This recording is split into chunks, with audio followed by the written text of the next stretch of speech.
Hello friends, तो आज की वीडियो में बात करेंगे ZAI एडिटर के बारे में।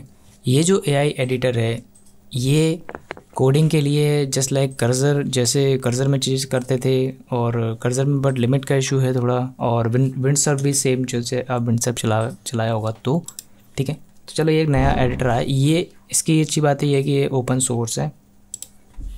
तो जैसा देखेंगे इसका गिटहब रेपोजिटरी है, ये ओपन सोर्स है। यहाँ पे देखो कंप्लीट ये है, और जो भी है ये आई थिंक ओपन सोर्स नहीं है। अगर तो इसका कोड रिपोजिटरी यहाँ क्यों दिया हुआ है, मैंने इसके वेबसाइट पे भी हूँ।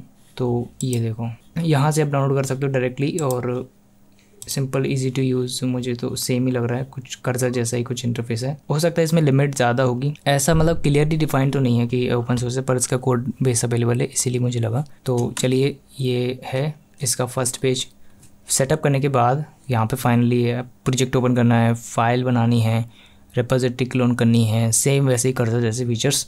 और व्यू अब सेटिंग कॉन्फ़िगरेशन भी चेंजेस करना चाहिए, यहाँ से डायरेक्टली चेंजेस कर सकते हैं। बहुत सारे सेटिंग्स हैं, और ये आप एडिट जेसन में भी कर सकते हो। जेसन में एडिट करने के लिए यहाँ से क्लिक करके ऐसे ये सेटिंग ओपन हो जाएगा, और डायरेक्टली अगर आपको यहाँ से करना है तो ये भी ऑप्शन है। एडिटर चेंजेस करना है, AI है जैसे कि इसमें, वो सब यहाँ से चेंजेस कर सकते हैं। और इसमें देखना है मुझे कि क्या ये कर्सर से बेटर है।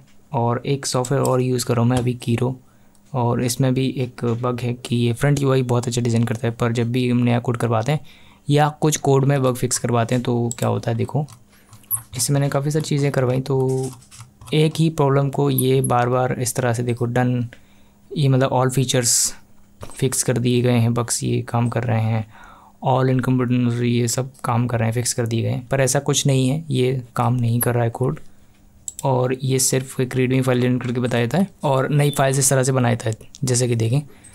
तो मैं यहाँ से ये जो मैसेज मैंने निकाल लिया है, क्या मुझे कमांड दिया था मैंने, और यहाँ पे ओपन प्रोजेक्ट है, ठीक है।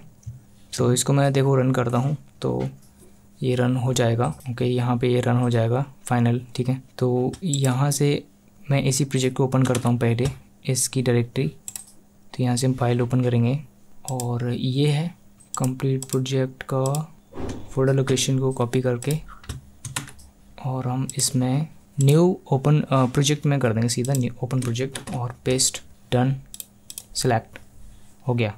एक नया विंडो ओपन हुआ है, पीछे एक अलग विंडो है, ठीक है। इसको फुल कर लेते हैं। अब यहाँ AI का एडिटर तो मुझे नज़र नहीं आ रहा है, शायद थोड़ी देर बाद लोड हो जाएगा।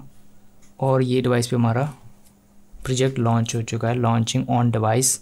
ओके, तो ये ऐप ओपन हो गया है फाइनल, और ये रन भी हो रहा है। पर इसमें वही प्रॉब्लम है कि जो ऐप है उसमें वो जो बटन से दोनों वो काम नहीं कर रहे हैं। सक्सेसफुली ओपन हो गया है प्रोजेक्ट, पर इसमें वही बटन काम नहीं कर रहे हैं, क्रैश हो रहा है ऐप, ठीक। तो अभी हम क्या करेंगे, जैसे इसी कोड एडिटर में वो सारी चीज़ें मैं फिक्स करने का ट्राई करता हूँ। क्या ये कोड एडिटर कर्सर और इनके का और भी से बेटर है क्या, मतलब कर्सर और जो भी अलग अलग AI कोड एडिटर मैंने यूज़ करें। फर्स्ट तो मुझे यहाँ पे एक कोड बेस तो नहीं दिख रहा है, तो चलो मैं क्लिक करता हूँ। ओके, यहाँ ओपन हो गया हमारा कोड बेस, और एक छोटा सा बटन है स्प्लिट पेन। अभी ये तो स्प्लिट कर देगा, पर यहाँ एज अ कोड एडिटर मुझे AI एडिटर ऐसा कुछ नहीं दिख रहा है। तो यहाँ पर जाएंगे नीचे, इसका एक तो UI मुझे सैम्पल वैसा नहीं लगा जो कर्सर में है, जैसे कि यहाँ पे AI का बटन है। तो ओके, ये आ गया, ठीक है। पर ये सेटिंग्स का बटन ओपन है, और अगर मैं इसको चलाना चाहूँ तो हम किसको चला सकते हैं, जैसे LLM प्रोवाइडर हमको यहाँ पे ऐड करना पड़ेगा। तो ये डायरेक्ट इसमें आई थिंक AI है कि नहीं, यहाँ पे API की लगा सकते हैं, ठीक है। पर जैसे मुझे क्लाउड से चलाना है ऐड एजेंट, तो ये कुछ पेज ओपन हो रहा है मेरे सामने, और यहाँ डायरेक्ट CLI, ओके। पर यहाँ से डायरेक्ट एज फ्री ट्रायल का एक ऑप्शन है बस, कॉन्फ़िगर, और API से चला सकते हैं, यानी कि ये भी पेड होगा। फिर वही पेमेंट सिस्टम, फिर क्या ही यूज़ होगा। ओके, कट करते हैं, और यहाँ से डायरेक्टली ये चलाते हैं हम क्लाउड सोनेट 4। यहाँ से मॉडल ऑटोमेटिक सेलेक्ट है, राइट पे हैं, और इसमें आस्क है, एक मिनिमल है, और एजेंट प्रोफाइल में हम कहें राइट। तो वो profile name new, okay, go back minimal.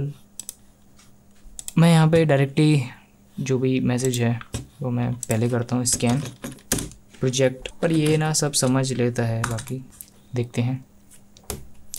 तो हमारा ZAI जो भी है ये रनिंग है और ये रिस्पॉन्स आया है, ठीक है। ये प्रोजेक्ट को, ये जो भी मैंने प्रोजेक्ट दिया हुआ है इसको अभी इसको स्कैन करेगा पहले। कोई भी AI एडिटर यूज़ करने से पहले उसको हम स्कैन करो, क्योंकि एक स्कैन करने से एक हम एजेंट और LLM को एक प्रॉपर कॉन्टेक्स्ट दे रहे होते हैं कि हम क्या करने वाले हैं या किस प्रोजेक्ट के बारे में हम बात कर रहे हैं या फिर इसमें चेंजेस करवा रहे हैं, ठीक है। तो उसको अभी स्कैन पे थोड़ा टाइम क्यों लग रहा है आई डोंट पता नहीं, पर ये स्कैन करने के बाद हम थोड़ी देर में इसमें कमांड देंगे कि इसमें क्या करना है।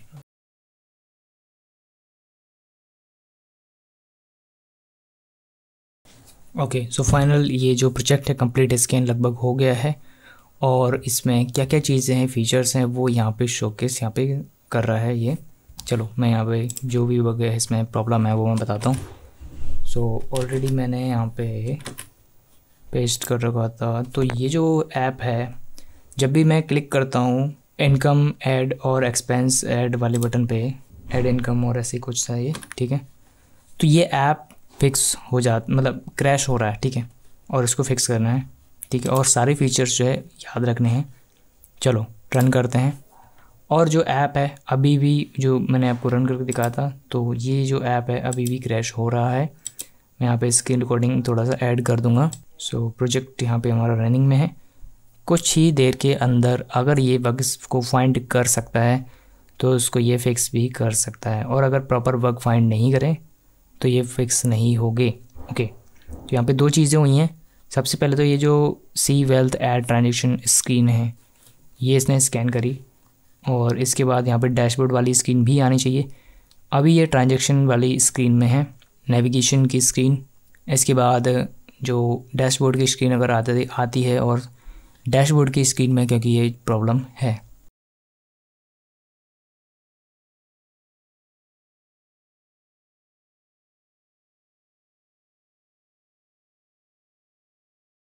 तो गाइस फाइनल ये जो प्रोजेक्ट है बिल्ड सक्सेसफुल तो यहाँ पे शो हो रहा है, और काफ़ी सारी इसमें चेंजेस, इसमें चीज़ें हैं। यहाँ पे काफ़ी सारा कोड तो इसमें अपडेट कर दिया है। अब ये देखते हैं कि ये कोड रन होने के बाद क्या ये रियल में प्रोजेक्ट कंप्लीट फाइनली वर्क कर रहा है जैसा कि कमांड में दिया था। तो ये मेरे ख्याल से अभी भी टेस्ट कर रहा है। ये देखो यहाँ, ओके, ये फिर से कोड राइट करना शुरू किए, ठीक है। तो यहाँ देखें तो ये से फाइल में चेंजेस हुआ, उसके बाद बिल्ड टेस्ट किया ग्रेडल से, और इसके बाद एक और टेस्ट किया, 2-3 बार यहाँ पे बिल्ड टेस्ट किया गया है, ठीक है। तो अभी नया कोड रिटर्न हो रहा है, मतलब राइट किया जा रहा है। अभी देखते हैं कि क्या, ओके, एक रीडमी फाइल तैयार हो रही है शायद अभी, तो लगभग ये फिनिश हो गया है। ओके, तो ये देखो कंप्लीट रीडमी फाइल तैयार है, और इसमें लिखा हुआ है कि क्या क्या फिक्स किया है, क्या क्या इम्प्लीमेंट किया है डेटाबेस से लेके और भी सारी फाइल्स में। जैसे कि ये जो ऐड एक्सपेंस बटन है, ये डैशबोर्ड पे क्लिक करेंगे तो ये भी इसकी क्या क्या चीज़ें फिक्स करी गई हैं। कैटेगरी ब्यूटीफुली ग्रिड एडिट, ठीक है, ओके, सक्सेस हो गया ये भी। और यहाँ पे फाइनल रेडमी फाइल भी हमारा कंप्लीट रेडी है। अब चलो मैं इसको टेस्ट करता हूँ पहले, और यहाँ पे थोड़ा और टाइम, फिर मैं एंड्रॉयड में इसको रन करते हैं, देखो, ठीक। तो सबसे पहले एक इसको होने देते हैं और क्या क्या हो रहा है। तो लगभग कंप्लीट है, सक्सेस कन्फर्मेशन भी आ गया, और ये हमारा एजेंट हो गया पॉज, ठीक है। अब चलते हैं एंड्रॉयड स्टूडियो में, और यहाँ पे आप देखें तो कोई भी ऐप ओपन नहीं है, और मैं आपको इस ऐप को ओपन करके दिखा देता हूँ। अभी मैंने यहाँ से रन नहीं किया है प्रोजेक्ट, ये है ऐप। इसको जैसे ही मैं क्लिक करता हूँ तो ये ऐप एग्जिट, ओके। तो यहाँ पे बिल्ड सक्सेसफुल होके क्या किया है, बैकएंड में ही सारा काम कर दिया, वाह। तो यहाँ पे ये जो बिल्ड टेस्ट हुआ था यहीं पे ये चीज़ें एग्जीक्यूट हो गई हैं, ठीक है। तो यहाँ पे कंप्लीट ऐप हमारा रनिंग में है, और ये आप देखो कितना अच्छे तरीके से इसमें चीज़ें काम कर रही हैं। ओके, यहाँ पे जाएंगे ऐड एक्सपेंस, तो ऐड एक्सपेंस में भी प्रॉपर काम कर रहा है, ठीक है। मैं इसमें अमाउंट एंटर करता हूँ, कुछ भी डिस्क्रिप्शन में कुछ भी डाल देंगे और सेव। ओके, और जैसे ही मैं इसमें अमाउंट में मैं करता हूँ इस पर, जैसे मुझे फ्रीलांस सैलरी जो कुछ भी डाल देता हूँ, डिस्क्रिप्शन कुछ भी, अमाउंट कुछ भी, और हमने सेव पे क्लिक किया। और ये देखो ऐड एक्सपेंस को, अब जैसे मैं इसको थोड़ा सा एडिट करता हूँ तो एडिट नहीं हो रहा, ठीक है। अब थोड़ा सा एक्सपेंस में बढ़ा देता हूँ तो क्या ये ग्राफ सही दिखता है? तो ये देखो ये आ तो रहा है, बट थोड़ा मैंने ये अमाउंट ज़्यादा ही डाल दी तो एक ही जो पोर्शन है वो शो हो रहा है। अब चलो जैसे थोड़ा कम रैंडम अमाउंट में इसमें लेता हूँ और गिफ्ट। ओके, ये ऐप प्रॉपर वर्क कर रहा है। यहाँ पे कंप्लीट डैशबोर्ड एंड सेटिंग्स हैं। ओके, सो ZAI कोऑर्डिनेटर अभी तो फाइनल मैं कहूँगा अच्छे से काम कर रहा है। ये ऐप की प्रॉब्लम थी पहले, ये जैसे ही हम ऐड पे बटन क्लिक करते थे तो ये ऐप क्रैश होता था और बाहर बंद हो जाता था। तो लगभग सारी चीज़ें अभी तो इसमें कंप्लीट इसमें वर्क कर रही है। और अभी देखना ये है कि आगे और भी सारी जो कोड है वो मैं करूँगा तो क्या ये सॉल्व कर पाता है। जैसे कि एक कीरो करके एक सॉफ्टवेयर है, इसमें भी मैंने ट्राई किया था, पर ये ऐप मैंने इससे बनाया, पर इसमें यही प्रॉब्लम थी कि ये अगर आप एक बार किसी प्रॉब्लम को बता रहे, जैसे मैंने यहाँ पे देखो एक यहाँ पे बताया, एक बार मैंने यहाँ पे भी बताया सेम चीज़, यहाँ पे भी दूसरे पेज में भी सेम चीज़ यहाँ पे प्रॉब्लम थी। तो मैंने इसको एज अ कॉन्टेक्स्ट दिया कि इस UI को पूरे ऐप में कंटिन्यू रखना है और जो बटन्स हैं उसके फीचर्स पे काम करना है। तो ये सारी चीज़ें मैंने पहले ही बताई हुई हैं इसमें, देखो ठीक यही सेम प्रॉम्प्ट। तो अभी के लिए मैं कहूँगा यहाँ पे ये अच्छे से काम कर रहा है। प्रॉपर ऐप के जो बग है वो 2-3 जगह पे थी प्रॉब्लम, वो फिक्स हो चुकी है और ये अच्छे से काम कर रहा है। ये वाला ZAI एडिटर, इसको आप डाउनलोड कर सकते हो, फ्री है अभी, और क्रेडिट लिमिट का अभी ऐसा कोई आइडिया नहीं है। बाकी वेबसाइट पे आके आप लॉगिन करके ट्राई करिए इसको चला के। इसमें कुछ फीचर्स हैं, फास्ट, इंटेलिजेंट तो है काफ़ी सारी चीज़ें इसमें सॉल्व कर दी। और मॉडल का भी मैं कुछ कहना चाहूँगा कि इसमें क्लाउड सोनेट 4 यूज़ हो रहा है, तो ये थिंकिंग मॉडल्स थोड़े बेटर हैं। और अभी तो ये शायद 5 आ गया, 4.5 सोनेट थिंकिंग ये भी आ चुका है लेटेस्ट। तो अभी मैंने अलग अलग सब ट्राई करे नहीं हैं, पर हाँ जो भी डिफ़ॉल्ट मॉडल है वो यही आया था। और ऐप बनाइए या फिर ट्राई करिए, वेबसाइट में भी ट्राई करते हैं। ओके गाइस, सो अच्छी वीडियो में नहीं, थैंक्स फॉर वॉचिंग।